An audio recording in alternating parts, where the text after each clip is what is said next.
Assalamualaikum warahmatullahi wabarakatuh. Alhamdulillahi rabbil alamin. Wassalatu wassalamu ala asrafil anbiya'i mursalin wa ala alihi wa sahbihi ajma'in. Qala Allah Ta'ala fi kitabihil karim. A'udzu billahi minasyaitonir rajim. Walladzi ba'atha fil ummiyyin rasulan minhum يتلو عليهم آياته ويزكيهم ويعلمهم الكتاب والحكمة وإن كانوا من قبل لفي ضلال مبين. Yang bermaksud dialah yang telah mengutuskan dalam kalangan orang-orang Arab yang ummiyin, yaitu tidak tahu membaca dan menulis, seorang Rasul yaitu Nabi Muhammad sallallahu alaihi wasallam dari bangsa mereka sendiri, yang membacakan kepada mereka ayat-ayat Allah, yang membuktikan keesaan Allah dan kekuasaannya, dan membersihkan mereka daripada i'tiqad yang sesat, serta mengajarkan mereka kitab Allah, yakni Al-Quran, dan hikmat pengetahuan yang mendalam mengenai hukum syariat. Dan sesungguhnya mereka sebelum kedatangan Nabi Muhammad SAW dalam keadaan kesesatan yang nyata. Sadaqallahul azim min al-ayat al-bayan bayinat surat al-Jumu'ah. Yang dimuliakan Tuan Pengerusi Majlis, yang berhormat Datuk Haji Muhammad Amar bin Abdullah, Timbalan Menteri Besar Kelantan dan Datin, yang berhormat Datuk Haji Abdullah bin Yaakob, Speaker Dewan Undangan Negeri Kelantan dan Datin, yang berhormat Datuk Haji Muhammad Nasruddin Haji Daud, Pengerusi Jawatan Kuasa Pembangunan Islam, Dakwah, Penerangan dan Hubungan Seranta Negeri Kelantan dan Datin, yang berhormat ahli Majlis Mesyuarat Kerajaan Negeri dan isteri,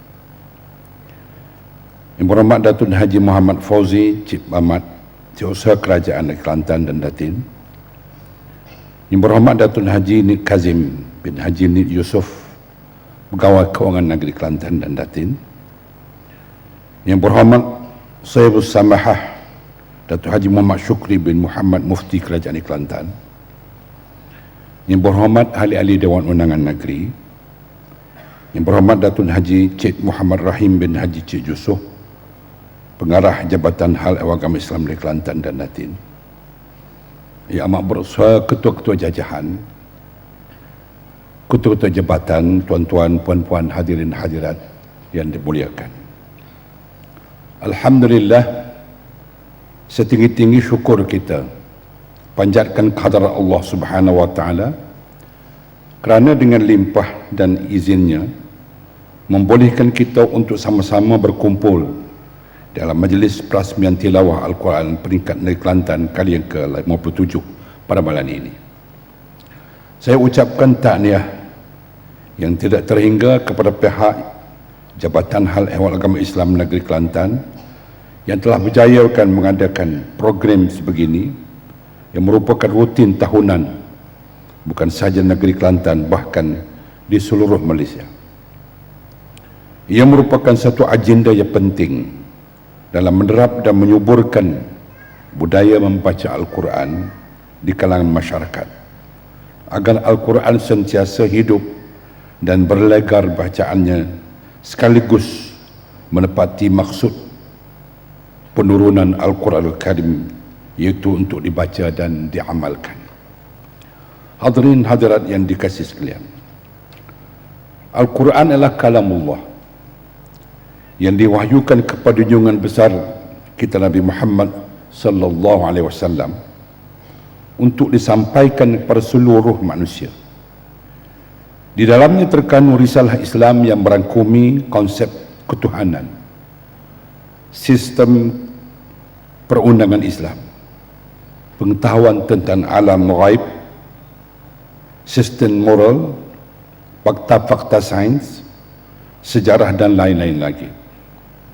Pembacaannya adalah suatu ibadah Al-Quran juga merupakan mukjizat kepada Nabi Muhammad SAW yang kemukjizatannya berkekalan sepanjang zaman. Al-Quran juga menjadi sumber rujukan dan pencetus kebaikan dalam bidang ilmu. Oleh itu, wajar dikatakan bahawa Al-Quran sebagai sumber inspirasi dan asas dalam membina tamadun Islam, kerana pendurun dan penggerak utama Islam ialah Al-Quran Al-Karim. Di sinilah sumbangan Al-Quran kepada pembinaan tamadun umat yang jarang diperkatakan di tengah-tengah masyarakat.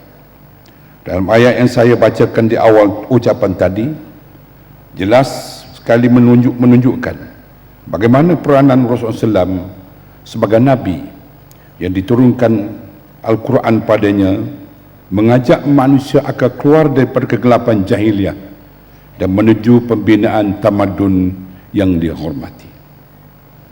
Dengan meletakkan Al-Quran sebagai asas kehidupan, bangsa Arab yang sebelum itu merupakan bangsa yang hina dan pelbagai amalan jahiliah yang jijik bertukar menjadi bangsa yang digeruni dan dihormati.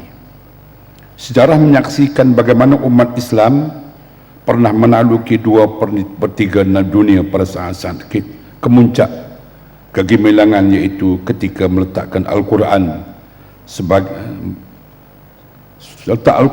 sumber rujukan utama dalam kehidupan. Di sinilah misi sebenar kita di dalam menganjurkan majlis tilawah Al-Quran, iaitu mengajak masyarakat untuk kembali kepada Al-Quran dan meletakkan sebagai rujukan yang tertinggi dan yang terutama. Di samping untuk kita meningkatkan lagi mutu bacaan dari segi tajwidnya, dari segi fasahah dan sebagainya sebagai qari yang terbaik. Justru itu, dengan adanya majlis-majlis tilawah sebegini adalah merupakan suatu kesempatan yang terbaik untuk mengingatkan kembali kepada masyarakat terhadap peranan sebenar Al-Quran untuk diterjemahkan sebagai panduan terhadap pembinaan tamadun dalam kerangka Islam sebagai ad-din.